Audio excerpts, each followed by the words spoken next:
Hello students, welcome to the unicorn factory classes. और मेरा नाम है उत्कर्ष गर्ग और मैं आपका साइंस का टीचर हूँ। ओके, हम ये कर रहे हैं ईपीएफओ की तैयारी, जो यूपीएससी बेस्ड पैटर्न होता है। लेटेस्ट पैटर्न की बेसिस पे हमारे पास एमसीक्यू भी हैं और हम साइंस में स्पेशली स्टार्ट जो हमने किया है अपनी बायोलॉजी की जर्नी को। तो ये जर्नी हमारी कहाँ तक पहुंची है जरा उसको देख लेते हैं। हमने पहले किया था सेल, देन हमने किया skeletal muscles, then nervous system, then endocrine, then digestive system, then respiratory system, then circulatory system। तो इस तरीके से हमने तकरीबन 6 से 7 लेक्चर हम कर चुके हैं। अगर आपसे कुछ छूट गया है तो आप वापस जाइए, सभी लेक्चर को सीरीज वाइज देखिए क्योंकि सबकी एप्लीकेशन एक दूसरे में यूज होती है। ओके, लेक्चर देखिए, एमसीक्यू सॉल्व कीजिए। अगर आपके एमसीक्यू सॉल्व नहीं हो पा रहे हैं फिर से लेक्चर देखिए, अपने नोट चेक करिए और फिर से इन्हें ट्राई कीजिए। ओके, आपको कोई भी स्टेप छोड़ना नहीं है, अदरवाइज आपका जो साइंस का पूरी जर्नी है ये खराब हो जाएगी। फाइन, चलिए अब एसटीटी सिस्टम को हम स्टार्ट करते हैं। एसटीटी सिस्टम्स का मतलब क्या है कि भाई removal of the nitrogenous waste. अगर हम देखें what is the STT system, removal of the nitrogenous waste and harmful metabolic by product. ये कह रहा है बाई प्रोडक्ट को हटाना है बॉडी से।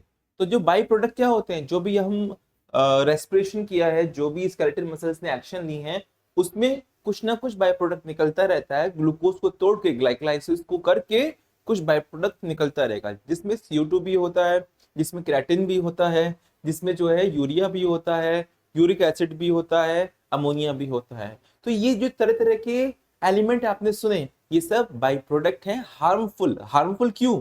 बॉडी के अंदर रहेंगे तो वो कोई ना कोई डिसीज कॉज करेंगे। अगर डिसीज कॉज नहीं करेंगे, कोई कोई माल फंक्शनिंग करेंगे। माल फंक्शन के साथ साथ किसी भी ऑर्गन को वो टेम्परेरी और परमानेंट बेस पे डैमेज कर सकते हैं। इसलिए बहुत जरूरी है कि उस नाइट्रोजीनियस वेस्ट को, उस हार्मफुल वेस्ट को बॉडी से बाहर निकालना है। और इसके लिए हर एक लिविंग ऑर्गेनिज्म में एक अलग मैकेनिज्म होता है। अगर हम यूनिसेलुलर की बात करें तो इनपे तो सिंपल डिफ्यूजन पॉसिबल है। अगर हम थोड़ा और कॉम्प्लेक्स लेकर आ जाएं, जैसे हायर लिविंग ऑर्गेनिम्स आ जाएं, हम इंसान हो गए, तो हमारे पास एक प्रॉपर ऑर्गन होता है, that is the kidney.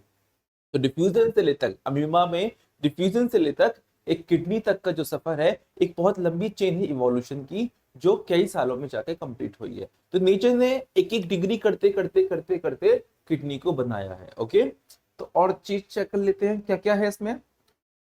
Ammonia, urea, uric acid, creatinine, CO2, salt, water and other toxics.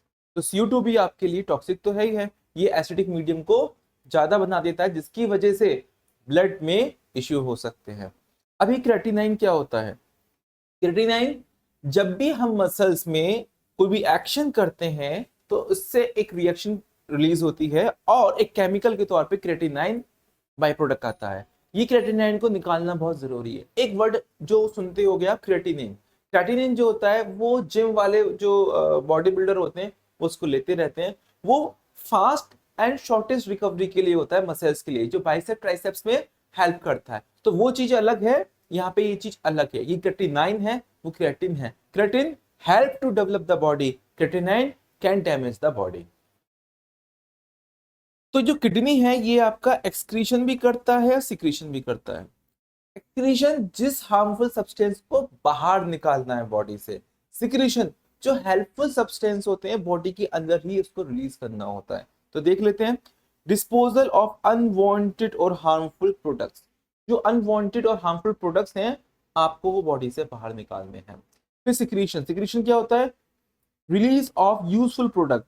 जो यूजफुल प्रोडक्ट्स हैं, जैसे हमने देखा था कि स्टोमक डाइजेस्टिव एंजाइम में देखा कि भाई स्टोमक के अंदर गैस्ट्रिक ग्लैंड होते हैं जो गैस्ट्रिक जूस रिलीज करते रहते हैं।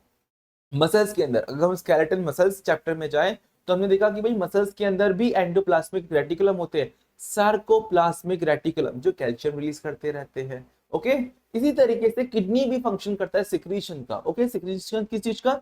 Enzymes plus hormones. तो दोनों चीज है यहाँ पे, एंजाइम्स प्लस हार्मफुल हार्मोन्स। तो ये हमारे होते हैं यूजफुल, और जो एक्सक्रीशन होता है वो रिमूव हार्मफुल।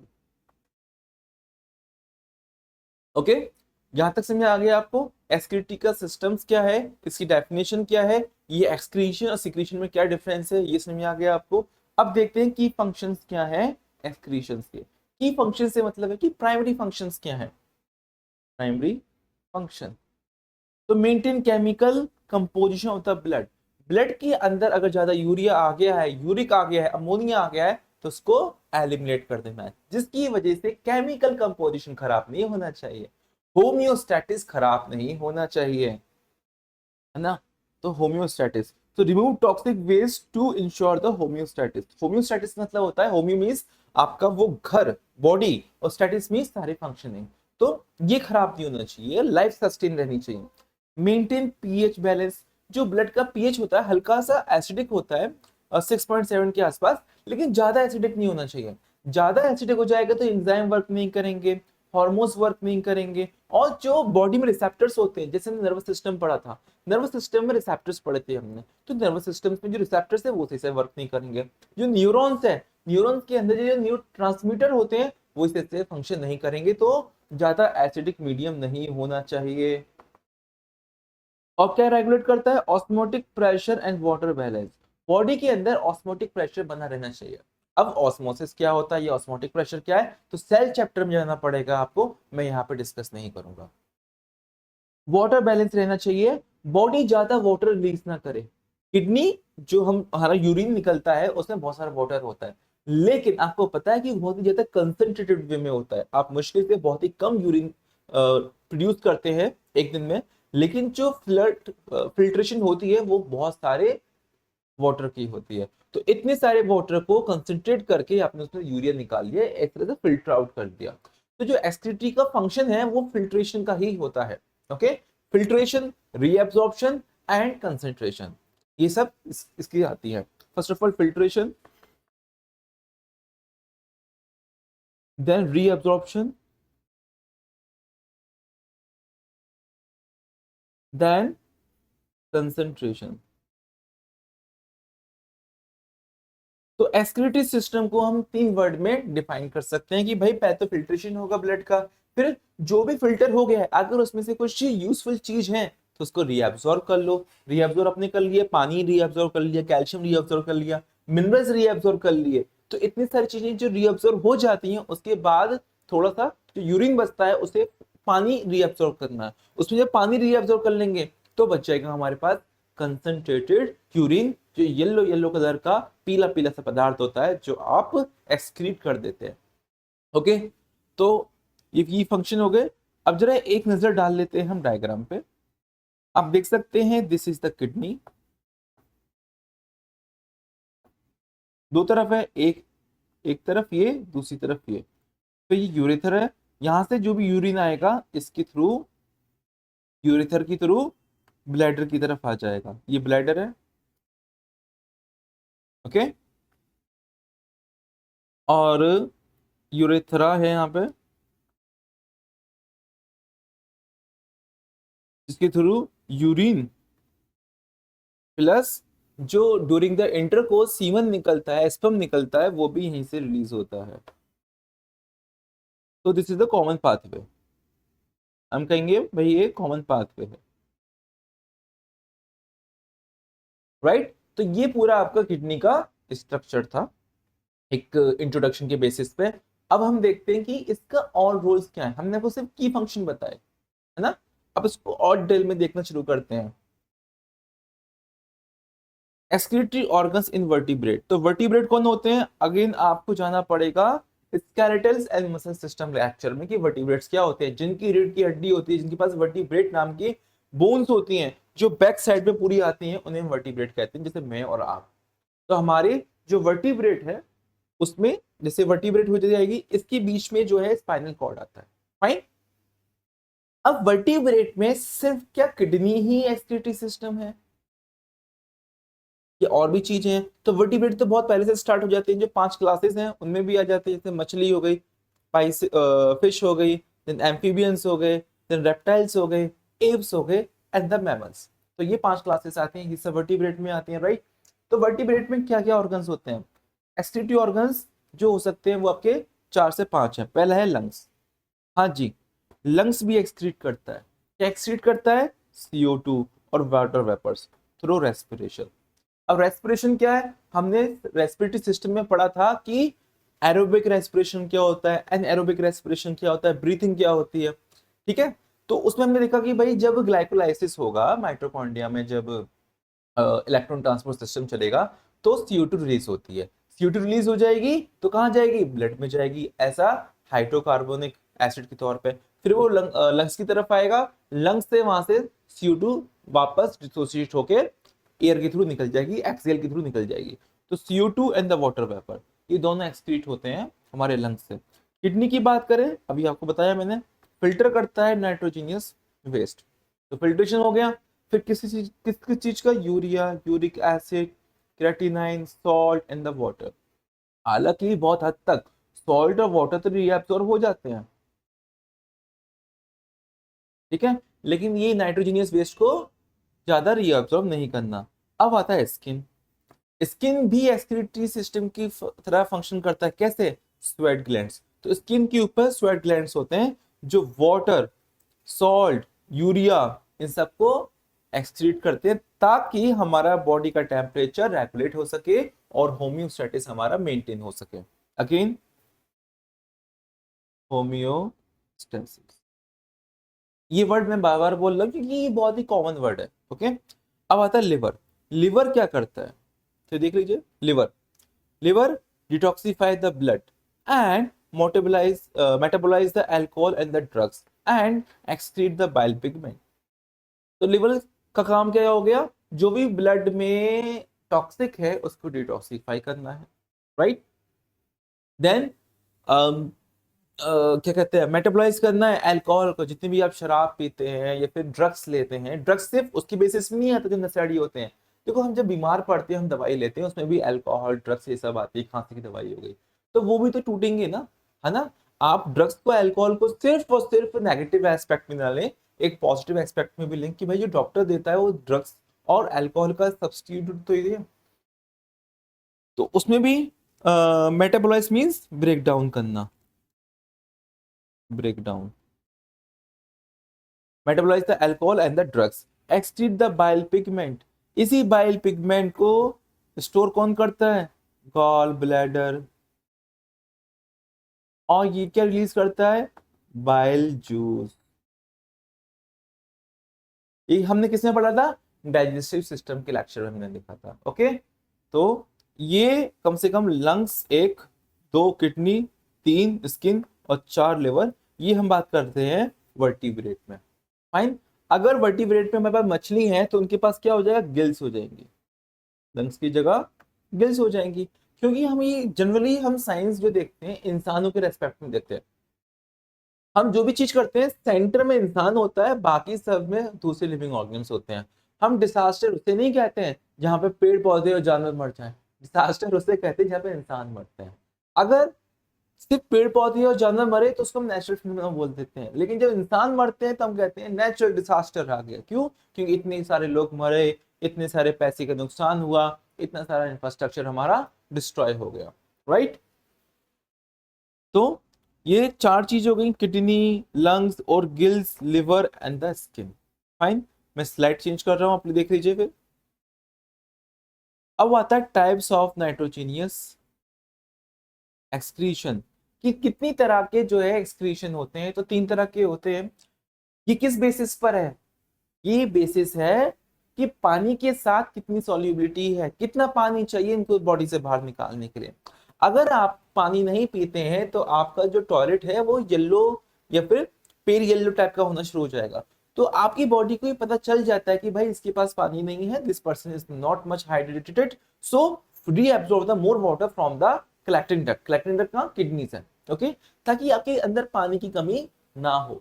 फाइन। तो जो यूरिया है उसको थोड़ा कम पानी चाहिए एक्सक्रीट करने के लिए, लेकिन इससे पहले जाए तो नेचर ने दिया था अमोनिया।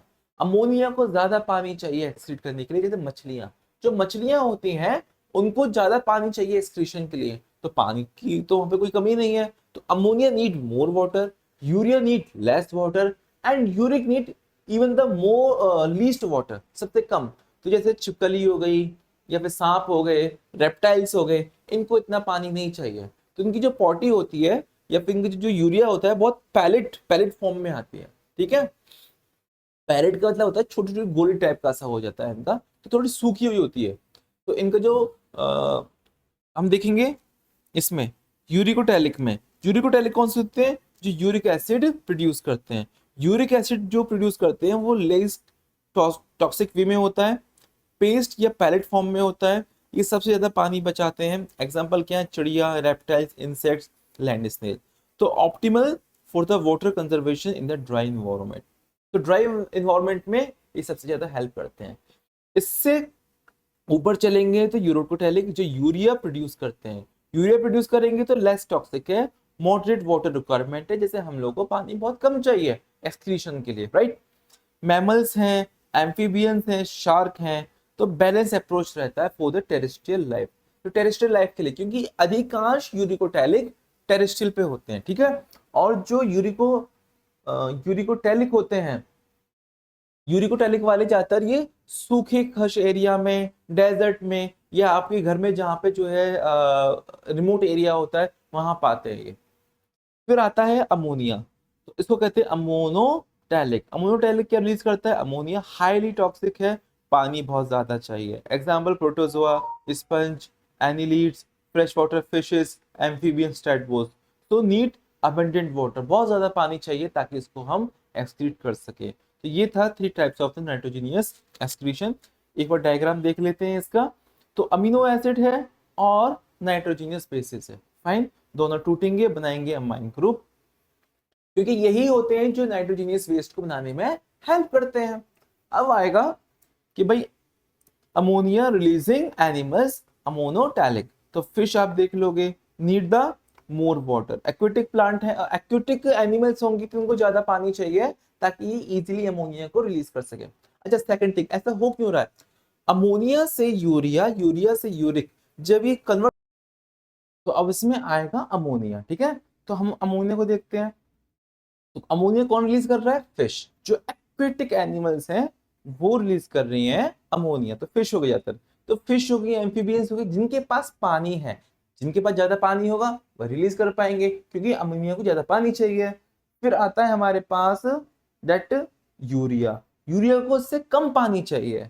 तो आप देख सकते हो यूरिया का जो है फॉर्मूला क्या है, COOH, ये डबल बॉन्ड हो गया, ठीक है। एक अमोनिया और एक अमोनियम ग्रुप यहाँ आ गया, तो इस तरीके से बन गया। और ये mammals, amphibian, shark and some bony fishes, bony fishes की बात कर रहा है, जिनके पास अच्छी खासी हड्डी होती है, जैसे शार्क हो गई, है ना, ये सब हो गई। तो कुछ फिश ऐसी होती है जिनके पास बोन नहीं होती, कार्टिलेज होती है, we call them the cartilage fish. जैसे जेली फिश भी एक तरह से क्या है, क्रिस्टेशियस एनिमल है, उसके पास भी बोन्स नहीं है। तो कुछ होती हैं जो बोनलेस होती हैं, तो वो तो अमोनिया ही रिलीज करेंगी। जैसे जैसे इवोल्यूशन बढ़ता जाएगा ये अमोनिया से कन्वर्ट हो जाएंगी यूरिया में, fine. Then last we have the uric acid. तो यूरिक एसिड का कंपाउंड देख सकते हो कितना बड़ा है। ये कंपाउंड आपको याद नहीं करनी है, सिर्फ अमोनिया याद करना है, यूरिया याद करना है, ये तो कतई याद नहीं करना। हाँ भाई, ये बड़ा लंबा छोड़ा है, ये आपको कतई याद नहीं करना। तो इसमें कौन कौन से आएंगे, बर्ड्स, रेप्टाइल्स, इंसेक्ट, स्नेल्स। तो ये एक तरीका है वाटर को कंजर्व करने का, और ये तरीका भी है कि कम पानी में कैसे जिंदा रहा जा सकता है। तो ये नेचर ने इसको क्या दिया है, एडेप्टेशन दिया है, फाइन। तो इस स्लाइड को देख लो, फिर चेंज कर देते हैं। अब आता है कि भाई मेन एक्सक्रीटरी सिस्टम की यूनिट क्या है, दैट इज योर किडनी। तो किडनी के भी अंदर क्या होता है, किडनी के अंदर है नेफ्रॉन। तो किडनी कितनी है, दो है भाई, है ना, राइट और लेफ्ट वाली है ना। तो मेन एक्सक्रीटरी ऑर्गन है, ये ऑर्गन है filter the blood and produce the urine, filter the blood and produce the urine. फिर यूरेथर, यूरेथर में क्या होता है, transport urine from the kidney to bladder, ये किडनी से ब्लैडर की तरफ यूरिन को ट्रांसफर करता है, ऐसा नहीं, किडनी हो गई, यहां से ये पाइपलाइन आ गई, ये ब्लैडर हो जाएगा। फिर यूरिनरी ब्लैडर ये हो जाएगा, जिसकी कैपेसिटी कितनी है, 400 से 600 ml, 400 से 600 ml है। उसके बाद आपको एक्सक्रीट करना पड़ेगा, यूरिनेट करना पड़ेगा, then only you feel the emptiness in that one. तो urine temporary store in the bladder. Then urethra, urethra क्या होता है, वो common pathway for the urine and the semen. The urine expelled from the urethra and it is the common path for the semen in the male and female के अंदर ये obviously अलग अलग path होते हैं फीमेल के अंदर, पर मेल के अंदर सेम पाथवे है. तो अब देख लीजिए डायग्राम है, kidney 1, kidney 2, right. Then right renal artery और लेफ्ट रीनल आर्टरी मींस जहां से ब्लड आएगा, तो ब्लड लाल वाले से आएगा, इसमें फिल्टर होगा, ठीक है. फिल्टर होने के बाद ब्लू वाले से बाहर चला जाएगा, तो ब्लू वाले को हम बोलते हैं वेन. तो ये राइट वाली वेन हो जाएगी, ये लेफ्ट वाली, यहाँ पे गलत है वेन. अच्छा ऊपर ऑलरेडी वेन हो गया, एक सेकंड रुको बच्चा.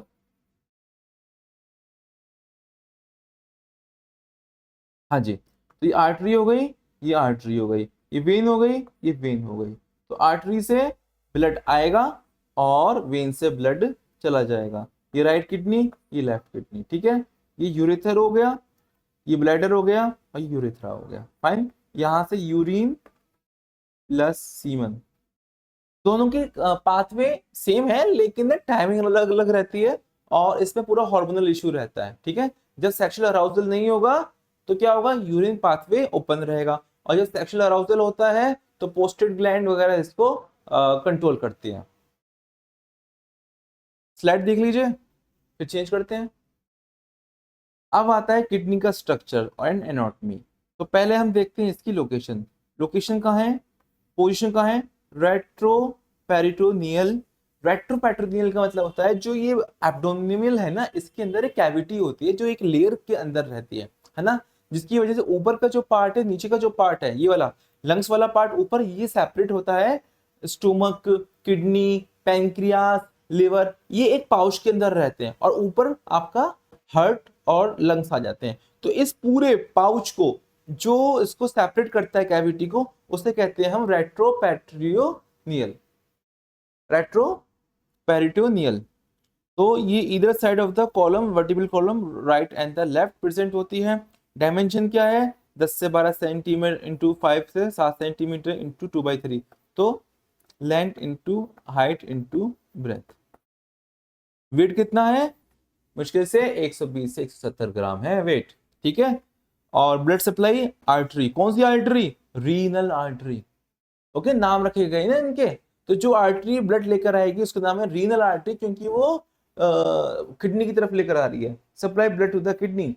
रीनल वेन, वेन जो ब्लड लेके वापस जाएगी, तो कौन होगा वो, train the filter and it is will be the renal vein. अब देखते हैं इंटरनल एनाटॉमी क्या है, ठीक है. रीनल वेन ये पूरा हो गया, कभी कभी थोड़ा हो जाता है ऐसा. हम देखते हैं कि इंटरनल स्ट्रक्चर क्या है. अभी तक आपने पोजीशन लोकेशन चेक करी, तो भाई पहले तो कॉर्टेक्स है. अगर ये किडनी है तो किडनी के दो हिस्से होते हैं इस तरीके से. तो ये बाहर वाला हो जाएगा कॉर्टेक्स, अंदर वाला हो जाएगा मेडुला. तो कॉर्टेक्स आउटर ग्रेनुलर रीजन, इसमें जो नेफ्रॉन्स होते हैं वो छोटे होते हैं. फिर मेडुला इनर वाला part with renal pyramid and the renal column. Renal pyramid जैसे इजिप्ट का पिरामिड होता है ना, ऐसे यहाँ पे पिरामिड बने हुए होते हैं इस तरीके से. पिरामिड इस तरह से होता है, तो वही तरह का इसको अपवर्ड कर दिया है तो रीनल पिरामिड बोल देते हैं. रीनल कॉलम भी है जो अभी आगे आएगा. हाइलम, हाइलम क्या होता है, इधर देखना जरा. ये जो पॉइंट है ना, ये जो पॉइंट है, यहाँ पे सारी रीनल आर्टरी भी आ रही है, रीनल वेन्स भी जा रही है और यूरेथर भी रिलीज हो रहा है. तो रीनल आर्टरी भी आ रही है, रीनल वेन्स भी जा रही है और यूरेथर भी यहाँ से निकल रहा है. इस पॉइंट को कहते हैं हम हाइलम पॉइंट, ठीक है. इस पॉइंट को हम क्या बोलते हैं, हाइलम पॉइंट. तो entry of the artery, veins and the ureter.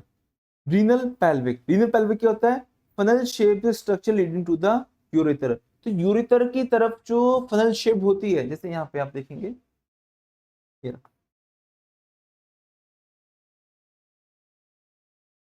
ठीक है, ये आपका पेल्विस रीजन हो गया जो फनल शेप है, ठीक है, इन्वर्टेड फनल शेप है. यहां से पूरा यूरिन बनेगा और इसमें कलेक्टिंग डक्ट के थ्रू यूरेथर में आ जाएगा. फाइन. तो ये पेल्विन हो गया। हाइमन में आ गया वो हाइलम, जो ये वाली शीट हो जाएगी पूरी, जहां से रीनल आर्टरी भी आ रही है, रीनल वेन्स जा रही है और यूरेटर भी निकल रहा है। तो renal artery, renal vein, I think ये क्लियर हो जाएगा। अब देखिए ना, ये किडनी लाइक स्ट्रक्चर है, सॉरी बीन्स लाइक स्ट्रक्चर है which is the kidney. Kidney का जो आउटर पार्ट है उसे कहते हैं कॉर्टेक्स, और जो इनर पार्ट है वो है मेडुला। अब यहाँ पे आपको पिरामिड दिख रहे हैं, तो इसे हम कहते हैं रीनल पिरामिड। और यहाँ पे नेफ्रॉन्स, नेफ्रॉन्स क्या है, छोटी छोटी यूनिट होती है, नेफ्रॉन्स को हम डिस्कस करेंगे। Then major calyx, minor calyx and capsule, ये आपके काम के नहीं है, ठीक है, ये आपके काम के नहीं है। तो आपके काम को क्या है, पेल्विक, पेल्विस है, यूरेटर है, रीनल आर्टरी है, रीनल वेन है, कॉर्टेक्स है, मेडुला है, पिरामिड है, नेफ्रॉन्स है। नेफ्रॉन्स को हम देखते हैं, तो नेफ्रॉन्स होते कहां पर हैं, आप देखोगे जो नेफ्रॉन्स है,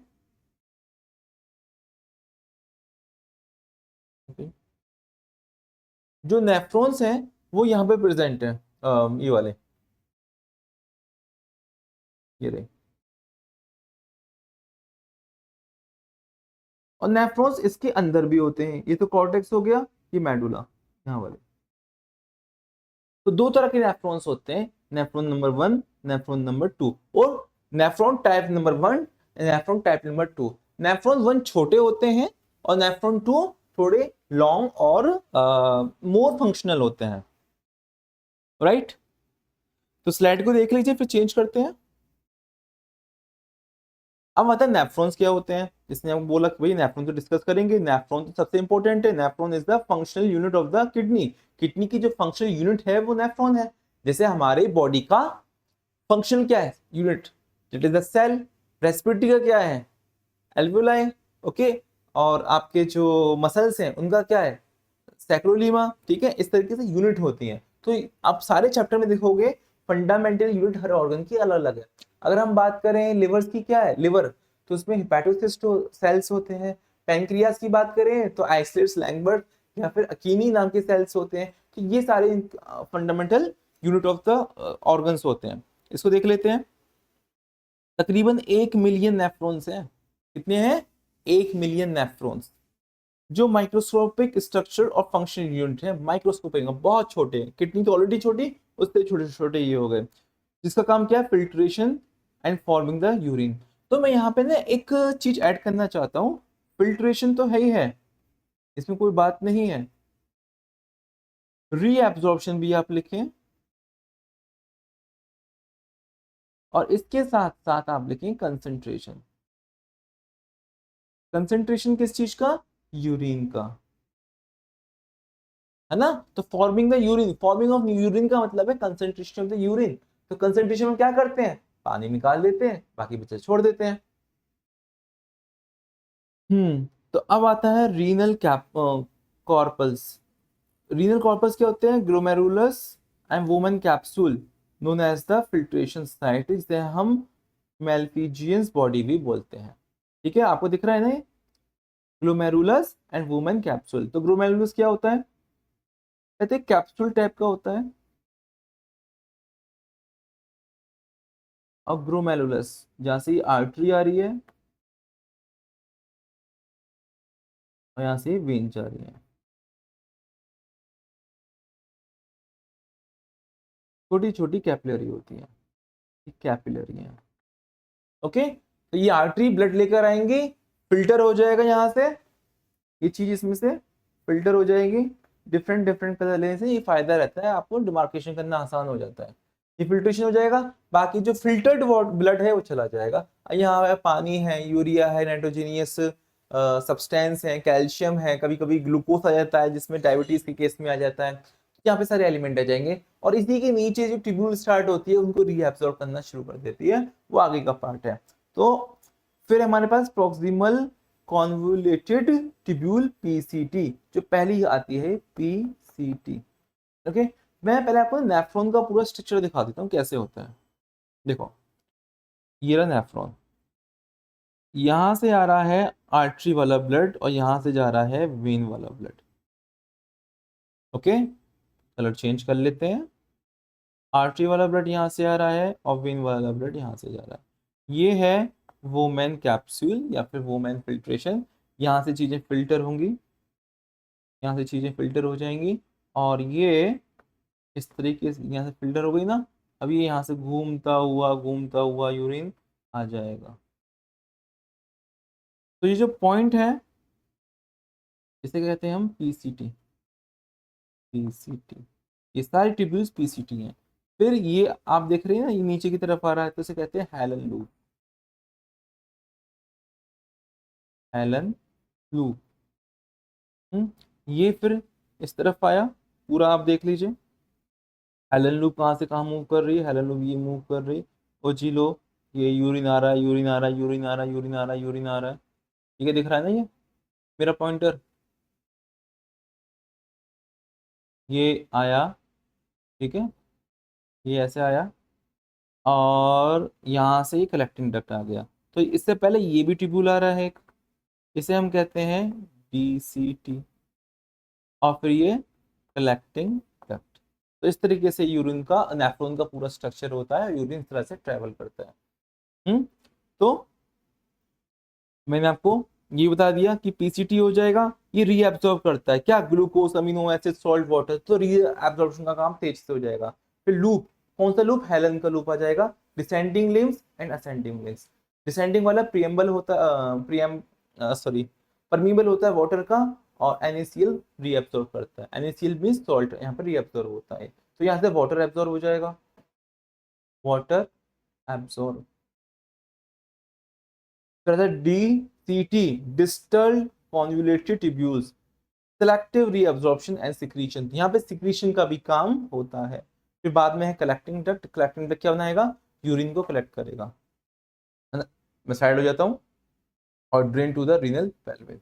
तो दो तरह की नेफ्रॉन्स हैं। पहला है कॉर्टिकल नेफ्रॉन जो 85% होता है नंबर में। दूसरा है आपका जक्स्टामेडुलरी नेफ्रॉन जो सिर्फ बहुत कम है, 15% है। तो जो कॉर्टिकल वाला है कॉर्टेक्स वाला है, और जक्स्टामेडुलरा मेडुलर वाला है। तो इनके जो अमाउंट परसेंटेज है उस तरीके से है। शॉर्ट लूप किस, कौन सी, हेलन की। यहाँ पे लॉन्ग लूप किसकी, हेलन की। तो आप देख सकते हो यहाँ पे नेफ्रॉन ये शॉर्ट है, यानी कि कॉर्टेक्स है ये, और ये मेडुला है। तो मेडुला की तो हेलन लूप कितनी लंबी है ना, ये कितनी लंबी हेलन लूप बनी हुई है। समझ में आ रहा है ना बात। चलिए इस स्लाइड को देख लीजिए, फिर चेंज करते हैं। अब how the urine is form, urine कैसे फॉर्म होता है। तो मैंने आपको बताया था कि भाई ये आर्टरीज आ रही हैं, ये वेन जा रही हैं, ठीक है। ब्लड इसमें आएगा, ब्लड इसमें से जाएगा, तो ब्लड की यहाँ पे कैपिलरीज बनना शुरू हो गई, बहुत पतली पतली लेयर होती हैं, और यहाँ से चीजें फिल्टर होना शुरू हो गई। ब्लड तो निकल जाएगा, है ना, वेन्स की तरफ। बाकी जो वाटर है, सॉल्ट है, नाइट्रोजीनियस वेस्ट है, ग्लूकोज इन केस अगर डायबिटीज आ रहा है तो यहाँ से ये चीजें रिलीज होना शुरू हो जाएंगी। अब ये इसको हम कहते हैं कैप्सूल। कौन सा कैप्सूल, वोमेन कैप्सूल। तो यहाँ पे है ग्लोमेरुलस, ग्लोमेरुलस फिल्ट्रेशन, और ये कैप्सूल, दोनों मिलके बनाते हैं मेल्फिजियंस बॉडी। जैसे भी पीछे दिखाया था ना, मेल्फिजियंस बॉडी, ये रहा। Glomerulus filtration and women capsule form the Malpighian body. Fine, चलिए। हाँ जी, तो इसको थोड़ा मैं दिखाता हूँ सही से। ये ये आया ब्लड, ये गया ब्लड, ठीक है। ये आ गया आपका पीसीटी, पीसीटी, और ये बाद में आ गया डीसीटी, और ये आपकी हेलन लूप। तो यहाँ से सिक्रीशन किस चीज का हो रहा है, पहले जो फिल्ट्रेशन देखते हैं। फिल्ट्रेशन हुआ तो ये आपको याद नहीं करना कि कितना डेल्टन तक का, कितना मॉलिक्यूलर मास तक का ये फिल्टर कर सकता है, ये आपको याद नहीं करना। तो लेकिन मैं आइडिया दे देता हूँ कि भाई जितना कम मॉलिक्यूलर मास होगा तो ज़्यादा बेटर रहेगा, उतनी जल्दी जल्दी ये चीज़ें फिल्टर होना शुरू हो जाएंगी। जो ब्लड होता है उसका ना मास ज़्यादा होता है, इसलिए फिल्टर नहीं हो पाता। और जो प्रोटीन है उसका भी मास ज़्यादा होता है, जो ग्लूकोज है उसका भी मास ज़्यादा हो जाता है, जिसकी वजह से वो फिल्टर नहीं हो पाता। जिसका मॉलिक्यूलर मास छोटा छोटा होता है वो इजिली निकल आते हैं। तो जब ये आ जाएंगे फिल्टर हो जाएगा, ऑल ग्लूकोज अमीनो ये आ जाएगा फिर आपका यहाँ पे पीसीटी में। तो यहाँ पे सिक्रीशन की चीज को होगा, अमोनिया का भी है और हाइड्रोजन आयंस का भी है, ताकि ऑस्मोटिक प्रेशर बन सके। तो पीसीटी में आया, पीसीटी आप देखोगे रीअब्सॉर्ब होना शुरू होगी चीजें, रीअब्सॉर्प्शन पता है, filtration, reabsorption and forming the urine. फिर ये हेलन लूम के नीचे आया, यहाँ से पानी एब्सॉर्ब हो गया, फिर से ये लूप फिर से ऊपर की तरफ गया। अब यहाँ पर आएंगे डीसीटी। डीसीटी में क्या हो रहा है, some salts are active transport. Active transport मतलब क्या है, यहाँ पे एटीपी खर्च होगी अब, तो रीअब्सॉर्प्शन फिर से हो गया और बचा कुचा फॉर्म कर दिया इसने यूरिन।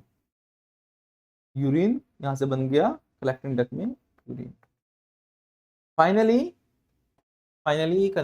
यूरिन में कन्वर्ट हो जाएगा, फाइन, और ये यूरिथर की तरफ चला जाएगा। तो हम देख लेते हैं थ्योरी। अब ग्लोमेरुलस फिल्ट्रेशन होता है, पैसिव फिल्ट्रेशन, इसमें एनर्जी की जरूरत नहीं पड़ती, नो एनर्जी। वुमेन कैप्सूल कितना फिल्टर करता है, ये रेट 125 ml पर मिनट, है ना, 125 ml पर minute means 180 litre per day blood को फिल्टर कर रहा है। हमारे अंदर मुश्किल से 5 लीटर ब्लड होता है पूरी बॉडी में, और ये एक दिन में कितनी बार करता है, 180 लीटर पर डे ब्लड को फिल्टर कर देता है।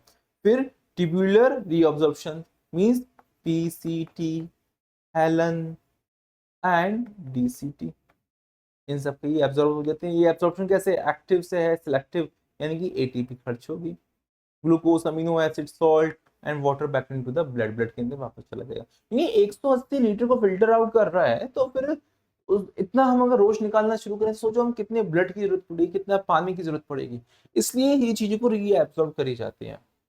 फिर ट्यूबुलर सिक्रीशन हमने देखा कि भाई पीसीटी भी कुछ रिलीज कर रहा है और डीसीटी भी कुछ रिलीज करता है।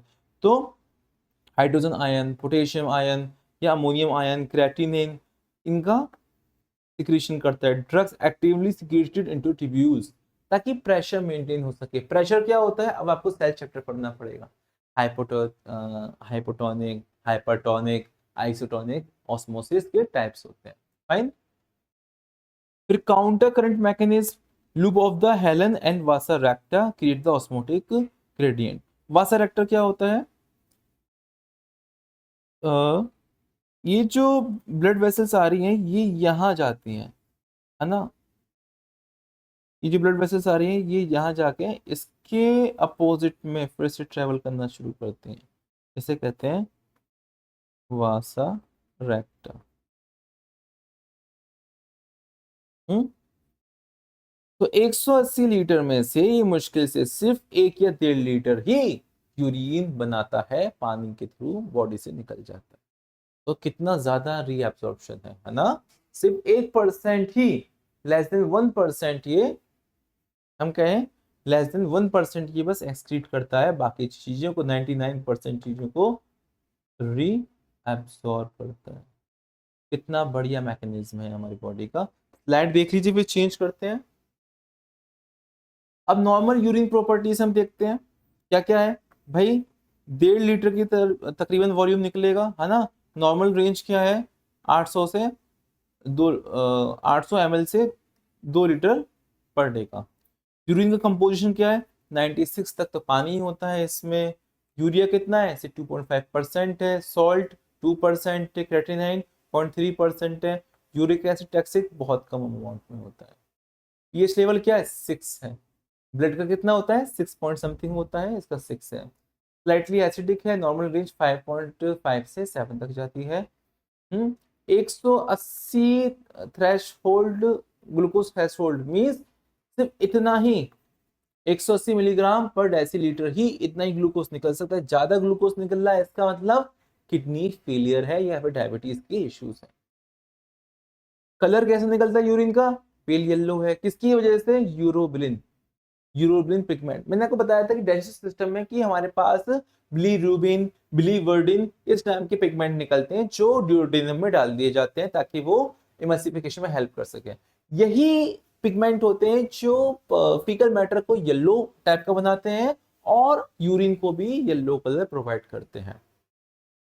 Colour intensity varies with the hydration level. अगर हाइड्रेशन लेवल आपका अच्छा खासा है तो फिर येलो पेल यूरिन नहीं निकलेगा, और अगर हाइड्रेशन नहीं है तो बॉडी रीअब्सॉर्ब करती जाएगी पानी को और उसको कंसंट्रेटेड वे में निकालती जाएगी। फाइन, चलिए स्लाइड को देख लीजिए, फिर चेंज करते हैं।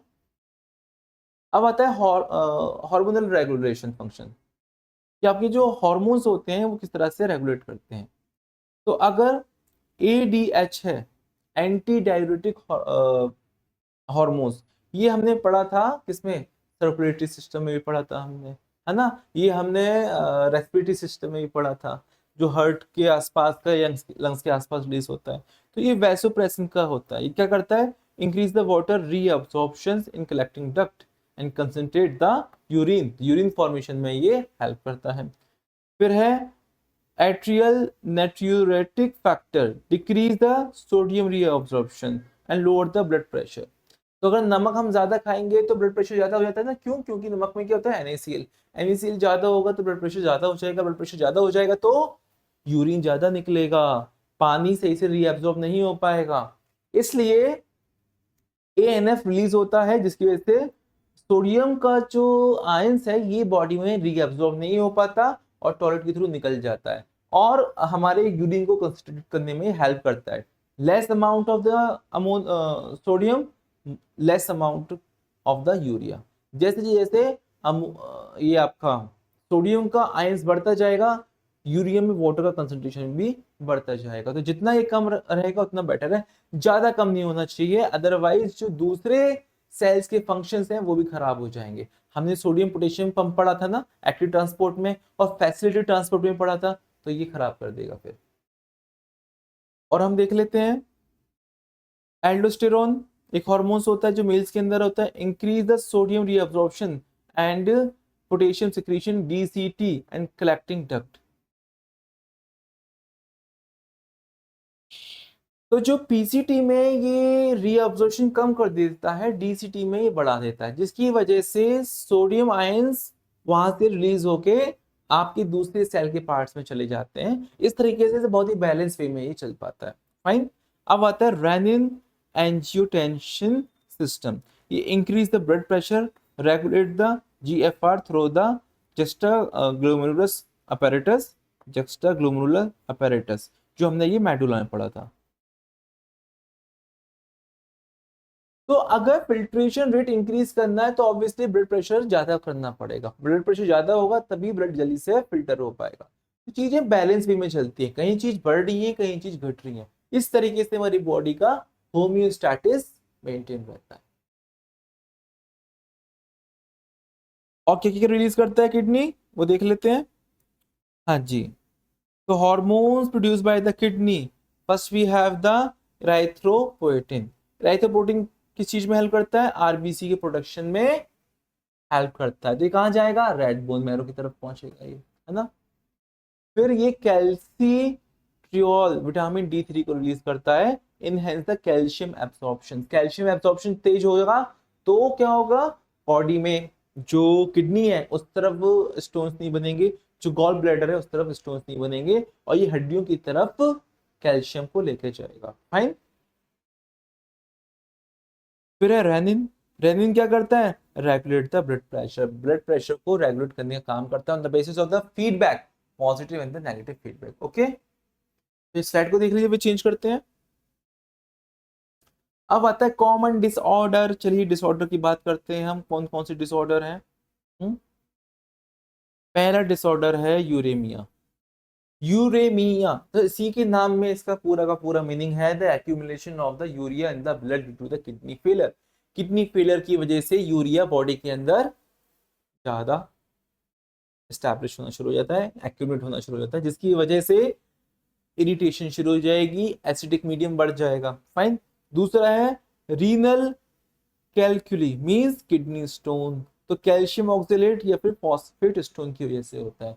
ज्यादा कैल्शियम की अगर आप गोली खाते हैं या फिर कुछ ऐसा कंटेंट खाते हैं तो किडनी सही तरीके से कैल्शियम को ना तो रीएब्सॉर्ब कर पाती है ना फिल्ट्रेट कर पाती है, जिसकी वजह से कैल्शियम ऑक्सलेट वहां पर जमता जाता है और बन जाता है किडनी स्टोन। अब किडनी स्टोन बनेगा तो फिर जख्म भी बनेगा, इन्फेक्शन फैलने के चांसेस हैं। तो पानी पीजिए, पानी पिएंगे तो फिर डायलेट हो जाएगा, है ना, ब्लड प्रेशर थोड़ा कम हो जाएगा, वैसोप्रेशन की वजह से एंटीडायरेटिक बढ़ जाएगा, जिसकी वजह से आपके पोर्स थोड़े ओपन हो जाएंगे और किडनी स्टोन को पुष्ट मिलने में इजी हो जाएगा।